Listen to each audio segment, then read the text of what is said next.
நான் நினைக்கிறேன் திரு ராமசாமி மையப்பன். இப்போ மொழி அரசியலை செய்வது பாஜக தான், நிதி ஒதுக்கீட்டிலே நிறைய பாரபட்சங்கள் இருக்கு அப்படின்ற அடிப்படையில் அந்த அரசியலை செய்வது பாஜக தான் என்ற வாதத்தை முன்வைக்கிறார் திரு வன்னியரசு. உங்க பதில்?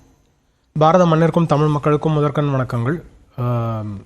சென்னையில் இருக்கோம், தமிழ்நாட்டில் இருக்கோம். இன்னைக்கு சிஎஸ்கேக்கும் வாழ்த்துக்கள். முதல் ஐபிஎல் கேம் இருக்கு. சிஎஸ்கேவோட ஃபேன்ஸுக்கும் வாழ்த்துக்கள். ஒரு ஹீட்டடான சப்ஜெக்ட் இருக்கும்போது அட்லீஸ்ட் நம்ம ஜாயிண்டா எல்லாரும் சப்போர்ட் பண்ற டீமை வந்து செலிப்ரேட் பண்ணலாம் அப்படின்றது. அதற்கு அடுத்தது இன்னைக்கு இருக்கிற விவாதம்.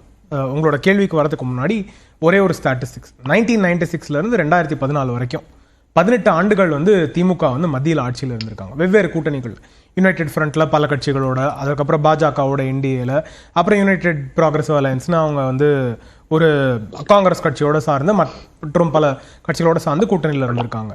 அவங்க வந்து அஃபிஷியல் லாங்குவேஜ் ஆக்டுக்கு என்ன பண்ணியிருக்காங்க, இல்லை டீலிமிட்டேஷனை குறித்து அந்த ஆக்டில் 2002 வந்த ஆக்டில் என்ன அமெண்ட்மெண்ட்ஸ் கொண்டு வரணும்னு கேட்டிருக்காங்க. இல்லை சட்ட திருத்தங்கள் நம்மளோட அரசியலமைப்புக்கே ஆர்டிகல் 70, ஆர்டிகல் 140, ஆர்டிகல் 319, 322 இதுக்கெல்லாம் என்ன மாற்றம் கொண்டு வரணும்னு கேட்டிருக்காங்க. இவங்க மத்தியில் ஆட்சியில் இருந்தபோது ஒன்றுமே இவங்க கேட்கல. அன்னைக்கெல்லாம் அவங்க டீலிமிட்டேஷன் நடக்கும், 2026 வரும், அது ஃபோர்காஸ்டட் பாப்புலேஷன். 2006 இவங்க ஆட்சியில் இருக்கும்போது ஃபோர்காஸ்டட் பாப்புலேஷன் அப்படின்றதுக்கான ஒரு ப்ரொஜெக்டட் இதை வந்து அவங்க ஒரே ஒரு நிமிஷம் மன்னிக்கணும், அவங்க இப்போ அதுக்கான கோரிக்கை வைப்பதே இது தேவையில்லாத நேரத்துல இதை பேசுறாங்கன்னு ஒரு நிமிஷம் இல்ல அப்போ ஒரு அரசியல் கட்சியாக அன்னைக்கு, அது மட்டும் இல்லாம அந்த ஆண்டுகள்ல 10 ஆண்டுகள் அவங்க வந்து தமிழ்நாட்டில் ஆட்சியில் இருந்தாங்க. அப்ப மக்களுக்கு என்ன தேவை அப்படின்ற ஒரு தொலைநோக்கு பார்வை இல்லாத அரசியல் கட்சி திமுக. அவர்களோட தலைவரும் அந்த மாதிரி தொலைநோக்கு பார்வை இல்லாதவர்கள் அப்படின்றால இல்லங்க. அண்ணன் நீங்க உங்க கேள்வி கேளுங்க, நான் முடிச்சிடுறேன். தொலைநோக்கு பார்வை இல்லைன்னு சொல்லி இருந்தாருன்னா என்னோட கேள்வி, தமிழ் இன்னைக்கு உயர்கல்வியில யார் நம்பர் 1 மாநிலம்? சரி, இல்ல யார் நம்பர் 1 தொலைநோக்கு பார்வை பத்தி பேசுறாரு. ஒரு நிமிஷம் சகோதரர் என்ன சொல்றாரு? சொல்லுங்க, நீங்க ஒரு நிமிஷம் இருங்க, வர ராமசாமி கேள்வி என்ன? டீலிமிட்டேஷன் இப்ப யார் பேசுறாருன்னு கேக்குறாரு. இவர் என்ன சொல்றாரு? 18 வருஷத்துக்கு முன்னாடி கூட்டணி 18 வருஷம் முன்னாடி கூட்டணியில இருந்தா இப்ப அடுத்த வருஷம் தானே அந்த அமெண்ட்மெண்ட் காலாவதி. காலாவதி அப்ப 2026 காலாவதி ஆகுது. அப்ப 2025 தானே பேச ஆரம்பிக்க முடியும். 2000 யார் பேசுறது? என்ன மாதிரி கேள்வி இது? ஒண்ணும் இல்ல. அவங்க 18 ஆண்டுகள் வந்து மத்தியில் ஆட்சியில, இதெல்லாம் கூட விட்டுறலாம். தமிழுக்காக அவங்க மத்தியில் ஆட்சியில் இருந்த போது யார் வாங்கி கொடுத்தா? அண்ணா நீங்க தான் பண்ணி கொடுத்தீங்களா? இல்ல இது மத்தவங்க ஒரே அபத்தமா சப்ஜெக்ட் உள்ள சொல்லுங்க. எல்லாரும் தெரிஞ்சுக்க வேண்டியது திமுகவோட டெமோக்ரசி. யார் அவர்களை பற்றி கேள்வி கேட்டாலும் அரசு கேள்வி நியாயமா கேளுங்க. அவங்க மேல கேஸ் போடணும், அவர்களை பேச விடக்கூடாது அப்படின்றத நீங்க தப்பு தப்பா பேசலாம். அதான் அவங்களோட இது. அண்ணா அப்பனா கேள்வி கேளுங்கண்ணே, அவங்க சொல்ற தப்பு காட்டுங்க.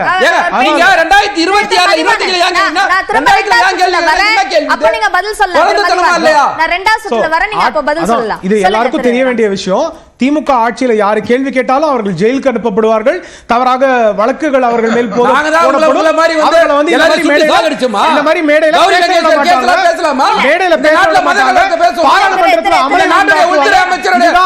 அரசியல் மக்களுக்கு உண்மை இல்லை அப்படிங்கிறது.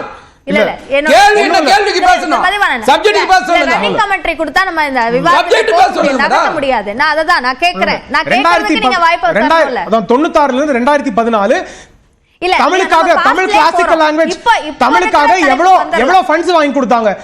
1996 இருந்து 2014 எவ்வளவு ஃபண்ட்ஸ் வாங்கி கொடுத்தாங்க? இல்ல ஒரே ஒரு விஷயம், நான் ரெண்டு கேள்வி கேட்டுறேன். இல்ல திமுக பத்தி கேள்வி கேட்டா நான் பேசக்கூடாதா? ரெண்டு கேள்வி. இல்ல நான் அவங்கள சொல்றேன், மன்னிக்குங்க, ஒரே ஒரு நிமிஷம். நான் ரெண்டு கேள்வி திமுக கேட்டுறேன். 1996 இருந்து 2014 தமிழுக்காக எவ்வளவு ஃபண்ட்ஸ் வாங்கி கொடுத்தாங்க? யூபிஏவோட என்டிஏ வாங்கினது அதிகம். ஒன்னு.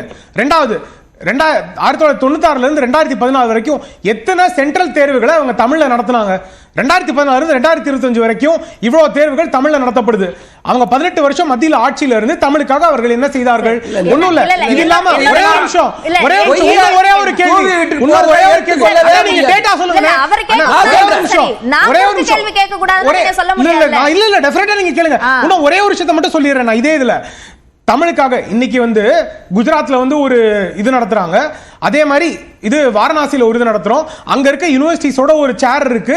இப்ப இருக்கிறது அங்க வந்து தமிழை வந்து பிரைமரியா அவங்க வந்து சொல்லி கொடுக்கணும். அதோட வளர்ச்சி, அதோட லிட்டரரி கொலாபரேஷன், தமிழகத்தோட வளர்ச்சி என்ன, இல்ல தமிழ்ல இருக்க லிட்டரரி அவேர்னஸ் என்ன இருக்குன்னு மற்றவங்களுக்கு தெரியணும் அப்படின்னு. ஒன்றும் இல்லை, காசி தமிழ் சங்கமம், அதே மாதிரி குஜராத்தில் நடந்த தமிழ் சங்கமம், இங்கே எல்லாமே வந்து என்ன விஷயங்கள் வந்து தமிழை பற்றி போற்றப்படுகிறது, தமிழை வந்து உலக அரங்குகளில் கொண்டு போய் போட்டுறாங்க.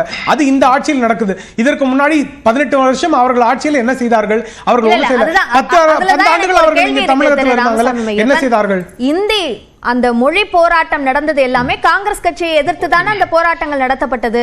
அது திமுக கையில் எடுத்த போராட்டம். அவர்கள் எல்லாருமே சேர்ந்து நடத்திய போராட்டம் தானே. சோ அப்போ நம்ம அப்ப இருக்கிற பிரச்சனைகளை, அந்த தவறுகளை நாங்க திருத்திக்கிறோம் அப்படின்னு காங்கிரஸ் இப்பயும் சொல்றாங்க. நிறைய விஷயங்கள் மக்கள் தொகையை சார்ந்த விஷயங்கள்லயும் அதை நாங்க திருத்திக்கிறோம் அப்படின்னு சொல்றாங்க. நான் இப்ப இருக்கிற விஷயத்துல கோரிக்கைகள் வைத்தாலோ அல்லது தங்களுடைய கொள்கை சார்ந்த வலியுறுத்தல்களை வைத்தாலோ அதை திசை திருப்பல் அப்படின்ற ஒரு விஷயம் மூலமாக சொல்றாங்களே, அது என்ன யுக்தி? ஒன்றும் இல்லை, ரொம்ப சிம்பிளான விஷயம். நேற்று வந்து அந்த ஜாக் மீட்டிங் ஒன்று நடத்தினார்ல முதலமைச்சர், 22ஆம் தேதி ஜாக் மீட்டிங் முதலமைச்சர் ஒன்று நடத்தினார். எங்கள் பிரதமர் என்ன சொல்கிறாருன்னா, அவர்களுக்கு அவர்கள் தாய்மொழி முக்கியம், அவர்களுக்கு அதற்கான இம்பார்ட்டன்ஸ் கொடுங்க. இதை தாண்டி மாணவர்களுக்கு என்ன தேவை இருக்கிறதோ அவர்களால் படிக்கிறதுக்கான ஆப்பர்ச்சுனிட்டி ஏற்படுத்தி கொடுங்க அப்படின்னு சொல்கிறாங்க. ஒன்றும் இல்லை, இந்த ஜாக் மீட்டிங்கில் என்ன பண்ணாங்கன்னா, அந்தந்த முதலமைச்சர் வந்தபோது அவர்கள் மாநில மொழியில் அவர்கள் பேர் போடப்பட்டது. இதே ஆப்ஷனை தான் சொல்றாங்க நேஷனல் எஜுகேஷன் பாலிசியில, எல்லாருக்கும் அவர்கள் மொழிக்கு முக்கியத்துவம் கொடுங்க அப்படின்னு. 4.13ல எந்த மொழியும் எந்த மாநிலத்தின் மீதும் திணிக்கப்படாது அப்படின்றாங்க. நீங்க இந்த மொழியை தான் சொல்லிக் கொடுக்கணும் அப்படின்னு டைரக்ஷன் NEPல கிடையாது, இல்ல இவங்க ஃபண்ட்ஸ் கேட்கறதுக்கான ப்ரீ ரெக்வசிட்டும் கிடையாது. நீங்க உங்க தாய்மொழியில பிரைமரி எஜுகேஷனை கொடுங்க, அந்த பிரைமரி எஜுகேஷனை தாண்டி மாணவர்களுக்கு இன்னொரு மொழியை படிக்கிறதுக்கான வாய்ப்பை ஏற்படுத்தி கொடுங்க அப்படின்னு சொல்றாங்க. இன்னொரு மொழியை வாய்ப்பை ஏற்படுத்தி கொடுங்க அப்படின்னு சொல்றது தவறான விஷயம் இல்ல. நீங்க இந்த மொழியை தான் படிக்கணும் அப்படின்னு சொன்னா தவறு. அப்ப நான் முன்னாடி வந்து நிக்கிறேன், எல்லாரும் பாஜகல இருந்து தமிழக பாஜக முன்னாடி வந்து நிக்கும், ஆனா ஒரு வாய்ப்பே கொடுக்க மாட்டேன் அப்படினா ஒண்ணும் இல்லங்க. இது என்ன தெரியுமா, அரசியலோட முதல் வரைவுல அப்படித்தான் இருந்தது. ஹிந்தி மொழி பேசாத மாநிலங்கள்ல இந்தியை கண்டிப்பாக கற்பிக்க வேண்டும் என்பதுதான் இருந்தது. எங்க இருந்தது? இல்ல இல்ல மன்னிக்கணும் ஒண்ணும் இல்ல. நியூஸ் 18 ஒரே ஒரு நிமிஷம், நான் என்ன தவறுன்னு சொல்றேன் ஒண்ணும் இல்ல. இப்போ உங்க ப்ரொடியூசர்ஸ் செக் பண்ண சொல்லுங்க. நியூஸ் 18 இங்கிலீஷ் கஸ்தூரி ரங்கனை இன்டர்வியூ பண்ணாங்க. ஹிந்தியை சொல்லி கொடுக்கணும்ன்ற டிஸ்கஷன் இருந்தே தவிர ஃபர்ஸ்ட் டிராஃப்ட்ல கிடையாது.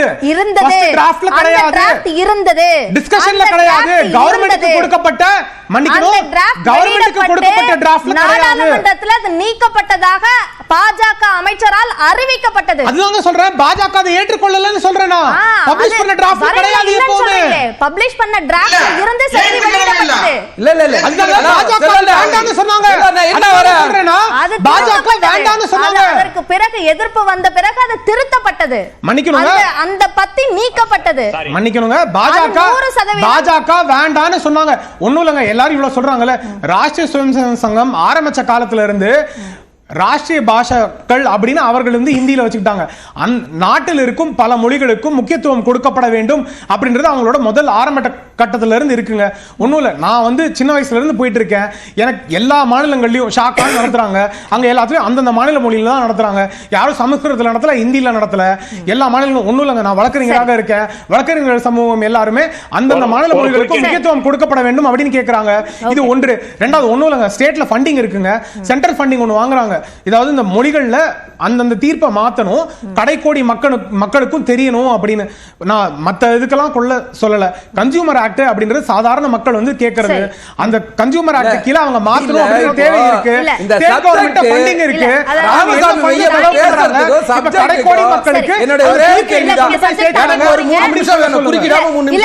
நான் அடுத்த சுற்றுல நான் வர்றேன். திரு சுமந்த்க்கு வாய்ப்பு தர வேண்டியிருக்கு. திரு சுமந்த், நம்ம ஏற்கனவே பேசி இருந்தோம். இந்த விவகாரங்கள்ல, மும்மொழி விவகாரம், தொகுதி மறுசீரமைப்பு, இது போன்ற விவகாரங்கள்ல திமுக வர்சஸ் பாஜக என்பது கூர்மை அடைகிறதா அல்லது கூர்மைப்படுத்தப்படுகிறதா என்ற ஒரு கேள்வி எழுப்பியிருந்தேன். சொல்லுங்க, தொடர்ந்து. இருவருக்கும் அது வசதியாக இருப்பதால் கூர்மைப்படுத்தப்படுகிறது. இரு தரப்பும் அது கூர்மைப்படுத்துறாங்க அப்படிங்கறதா என்னுடைய கருத்து. அடிப்படையா வந்து இந்த மும்மொழி கொள்கையை ஏற்றுக்கொள்ள வேண்டும் என்று சட்ட ரீதியாக எந்த கட்டாயமும் கிடையாது. தமிழ்நாடு அரசு மத்திய அரசிடம் 1968 நாங்க இதை ஏத்துக்கல, இனிமேலும் நாங்க ஏத்துக்க மாட்டோம் சொன்னா முடிஞ்சு போச்சு. சோ இதை வந்து அவ்வளவு பெரிய ஒரு பிரச்சனையாக வேண்டிய, ஏன்னா கட்டாயம் கிடையாது, இட் இஸ் நாட் மேண்டேட்டரி. எங்க சிக்கல் வருகிறது என்றால் பணம் கொடுக்க மாட்டேங்கிறாங்க. பணம் கொடுக்க மாட்டேன்னு சொல்லும் போது அதற்கு நாம் நீதிமன்றத்துக்கு சென்று அந்த பணத்தை பெறுவதற்கான வாய்ப்பு இருக்கிறது. சோ இது கட்டாயமாக மும்மொழி கொள்கையை ஏற்றுக்கொள்ள வேண்டும் என்று சட்டம் கிடையாது. இது ஒரு பாலிசி, இது ஒரு லா கிடையாது. தமிழ்நாடு முதல் நாளிலிருந்து கல்விக் கொள்கை அறிமுகப்படுத்தப்பட்டதிலிருந்து இன்று வரை அந்த தேசிய கல்விக் கொள்கையை ஏற்றுக்கொண்டது இல்லை. இது ஏன் மக்களிடம் தெரிவிக்க கூடாது? நாங்கள் இருமொழி கொள்கையை நாங்கள் தொடர்வோம், அவ்வளவுதான். கட்டாயப்படுத்துறதுக்கு பாஜகவாலையும் முடியாது, அவங்களுக்கும் தெரியும், இது மாநில அரசுக்கும் தெரியும், அவங்களால கட்டாயப்படுத்த முடியாது. ஆனாலும் மக்களிடம் இதை தெரிவிக்கல. கட்டாயப்படுத்த முடியாதுங்க. பட்ஜெட் அறிவிக்கும் போது என்ன சொன்னாங்க? 2000 கோடி நீங்க கொடுக்கலன்னா கூட நாங்க செலவழிச்சுக்கிறோம்னு சொன்னாங்க இல்லையா? இப்ப அத்தோட அந்த மேட்டர் ஓவர். இப்ப அந்த பணத்தை பெறுவதற்கு நீதிமன்றத்துக்கு போய் நீதிமன்றத்தில் இந்த பணம் எங்களுக்கு வர வேண்டும், மத்திய அரசு தவறாக எங்களுக்கு இந்த பணத்தை கொடுக்கலன்னு சொன்னா முடிஞ்சது. அந்த பணத்தை பெற்றுக்கொண்டா முடிஞ்சு போச்சு. சோ இந்த மும்மொழி கொள்கை